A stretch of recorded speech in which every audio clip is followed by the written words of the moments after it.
बहुत ध्यान देना महाराज। हरीश्वर शिवलिंग का वर्णन किया महाराज। बहुत सुंदर बात कही है, बहुत ध्यान से सुनिएगा।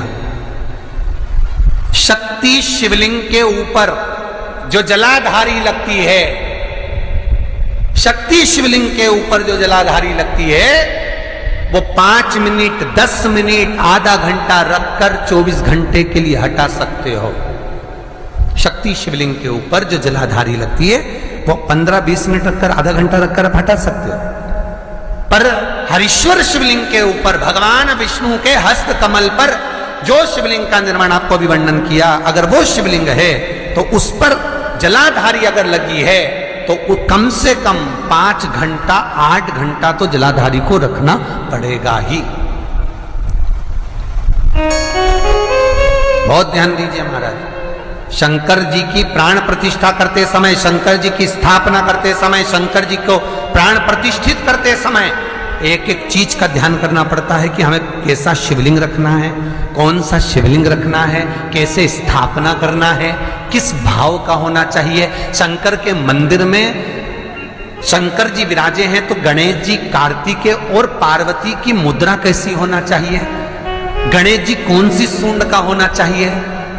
जब शंकर के मंदिर में हम आराधना कर रहे हैं तो गणेश जी की सूंड किस ओर होना चाहिए, पार्वती की मुद्रा कौन सी होना चाहिए, षडानंद कार्तिकेय की दृष्टि कहां होना चाहिए, यह शंकर जी की प्राण प्रतिष्ठा में देखा जाता है।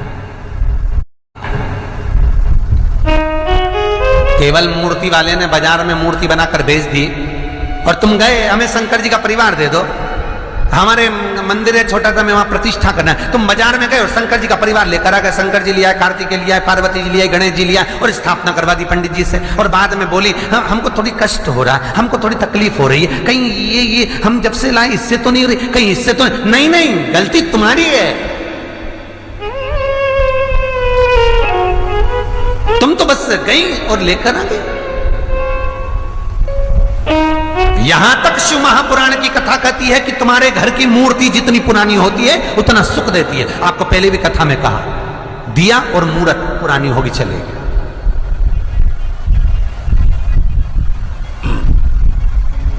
पुरानी चढ़े हुए जल को जब आप थोड़ा सा लेकर आते हो, आपको बताया था ना कि खाली लोटा नहीं लाना चाहिए, खाली कलश शंकर जी के मंदिर से वापिस नहीं लाना। शंकर भगवान को जल चढ़ाया, चढ़ाने के बाद थोड़ा सा जल हाथ में या कटोरी में या कलश में झेल लिया, भले 2 बूंद लाओ पर अपने घर पर लेकर आओ। उस 2 बूंद जल का भी स्पर्श कलश के अंदर हाथ की 3 उंगलियां लगाकर अगर त्रिशूल पर टच कर कर मात्र आपने उस कलश के अंदर लगा दिया और वो जल भी आपने अपने घर पर छोड़ दिया, छीट दिया या उसका आचमन मात्र हो गया, तो व्यक्ति का यश बढ़ना अपने आप प्रारंभ हो जाता है, उसकी यश की प्राप्ति उसको होने लगती है। अशोक सुंदरी पर चढ़ी हुई पीपल के वृक्ष की, पीपल के पत्ते की अग्रभाग अगर शिव जी की अशोक सुंदरी की ओर स्पर्श करा हुआ, कितना भी दमाओ, कितनी भी श्वास की बीमारी हो, फेफड़े कितने भी कमजोर हो गए, उस पीपल के पत्ते का अग्रभाग हमारे उस श्वास को ठीक करती, दमा को ठीक करती। अशोक सुंदरी है इसमें।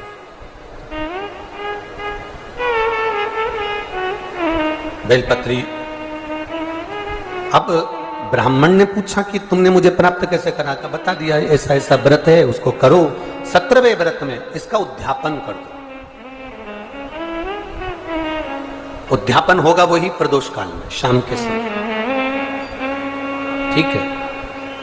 मान लो 17वें में नहीं कर पाए तो अगला जब तुम्हारे को अच्छा महसूस हो तब करो, पर व्रत का उद्यापन जरूरी है,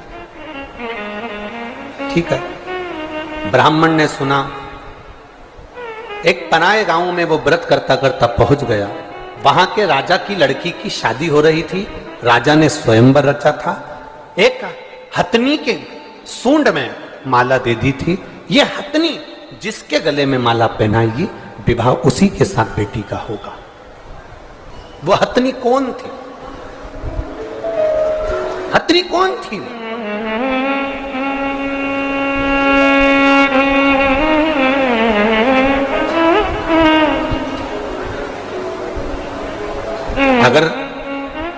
नरसिंह पुराण को आप पढ़ेंगे तो नरसिंह पुराण में लिखा हुआ है, राजा के नगर में हथनी के सूंड में माला दी गई, ये माला जिसके गले में पहनाएगी उसी के साथ मेरी बेटी का विवाह होगा। वो हथनी कौन थी? ऐसे संकल्प पहले के राजा लेते थे। वो संकल्प क्यों लेते थे? जनक जी ने संकल्प लिया, जो इस धनुष को उठाएगा चढ़ाएगा उसी के साथ बेटी ब्याहूंगा। तो जनक जी को क्या पड़ी जो उन्होंने ये संकल्प लिया? संकल्प व्यक्ति कब लेता है? जब उसको कुछ अच्छा नजर आता। क्या जनक जी ने देखा था? जनक जी ने देखा था कि जनक जी की बेटी जब माता जानकी जी 4 साल की थी और जनक जी ने अपने गुप्तचरों से, अपने द्वारपालों से कहा था कि आज मैं धनुष का पूजन करने के लिए आऊंगा, धनुष का पूजन करने आऊंगा। धनुष के नीचे गाय का गोबर लाकर लिपा जाए और चौक पूरा जाए, पूजन करी जाए। 10,000 द्वारपाल धनुष को उठाने में लग गए पर धनुष नहीं उठा। आसपास से उन्हें लीप दिया, पूजन की तैयारी कर दी। इतने में जानकी जी ने आकर देखा, 4 साल की जानकी जी आकर देखती हैं, पूछती हैं द्वारपालों से, काका जी आपने धनुष के नीचे तो लीपा ही नहीं, पिताजी कितने नाराज होंगे। आपने धनुष के नीचे नहीं लीपा, पिताजी नाराज होंगे। हमसे धनुष उठा नहीं। 4 साल की सीता जी ने कहा आपसे धनुष नहीं उठा, लाओ मैं लीप देती हूं। 4 साल की जानकी जी उल्टे हाथ से धनुष उठाई, हाथ में गोबर लेकर जानकी जी ने लीप दिया, धनुष को रख दिया। जनक जी पूजन करने के लिए आए। जनक जी पूजन करने के लिए आए और जनक जी ने पूजन करते समय देखा कि धनुष के नीचे का भाग पहली बार लिपा हुआ है। जनक जी ने पूछा, यह भाग लिपा कैसे? ये किसने लिप दिया? तो द्वारपालों ने कहा, ये सीता जी ने, जानकी जी ने लिपा। 4 साल की जानकी जी, 4 वर्ष की जानकी, और धनुष उठा लिया। हाँ, बुलाओ सीता जी को। जानकी जी को बुलाया गया और जानकी जी को बुलाकर पूछा गया, बोलो जानकी ये धनुष कैसे उड़ गया? सीता जी ने अपने उल्टे हाथ से धनुष उठाकर सीधे हाथ से लीप कर बता दिया। जैसे लीप कर बताया, जनक जी ने संकल्प ले लिया, मेरी बेटी का विवाह मैं उसके साथ करूंगा जो सीधे हाथ से धनुष उठाएगा, चढ़ाएगा, तोड़ देगा, बेटी उसी के साथ ब्याह दूंगा। जैसे जनक जी ने संकल्प लिया था, वैसे ही शिव महापुराण की कथा कर रही है। एक राजा ने संकल्प लिया कि हथनी जिसके गले में माला पहनाएगी, बेटी का विवाह उसके साथ करूंगा। यह हथनी है कौन? नरसिंह पुराण कहती है। ये कौन हथनी? कहा ये वो हथनी जिसने जन्म से शंकर के मंदिर की चौखट पर इसका जन्म हुआ। एक हथनी ने इसको जन्म दे दिया, मां प्राणों को छोड़कर चली गई थी। एक व्यक्ति रोज शिव मंदिर जाता था और इस हथनी को सहला कर जाता था। हथनी धीरे धीरे बड़ी होती गई, शिव की आराधना में यह हथनी भी डूब गई। कहते हैं हजारों हजार ऋषिवर की बुद्धि में जितना बल था, उस हथनी में उतना बल सोचने का और समझने का था कि किसका भाग्य क्या कहेगा, वो हथनी समझ जाती थी। राजा ने उसी हथनी के गले में माला पहनाने के लिए दी कि ये माला तुम अपने सूंड में रखकर जिसको पहनाओगी उसी के साथ बेटी का विवाह होगा। हथनी ने राजा की लड़की को देखा था कि इसका भाग्य क्या कहता है।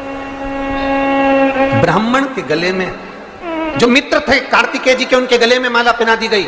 माला पहनाई, विवाह पक्का हो गया। राजकुमारी का विवाह उस ब्राह्मण के साथ हो गया। ब्राह्मण साधारण नहीं दिया, माला पहनने के बाद उसको एक नगर का राजपाट प्राप्त हो गया, जिस नगर का राजा उसको देकर चले गए। शिव क्या करते हैं? कई लोग कहते हैं शंकर भगवान करते क्या, शिव जी करते क्या? हम कहते हैं शंकर भगवान का केवल एक ही काम है,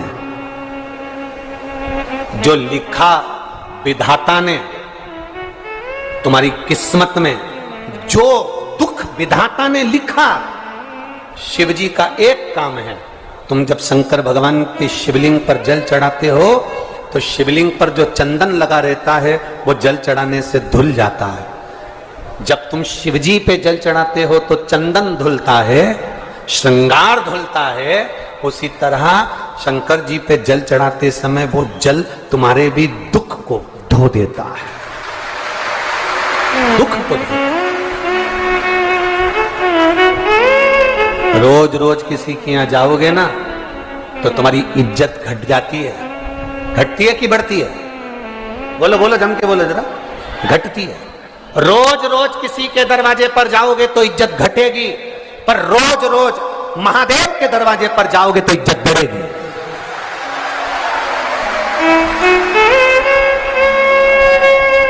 किसी के दरवाजे पर जाने से इज्जत घटती है, पर महादेव के दरवाजे पर जाने से इज्जत बढ़ती है।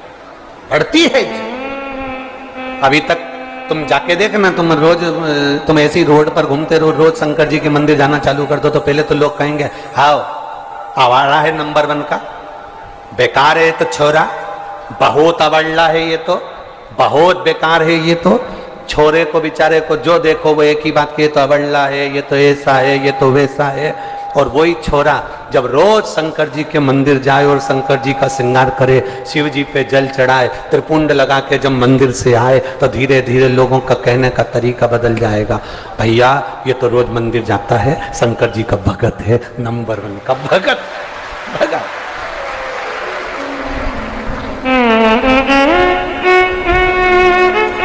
शिव की भक्ति इसके अंदर, शिव का गुणगान इसके अंदर। अब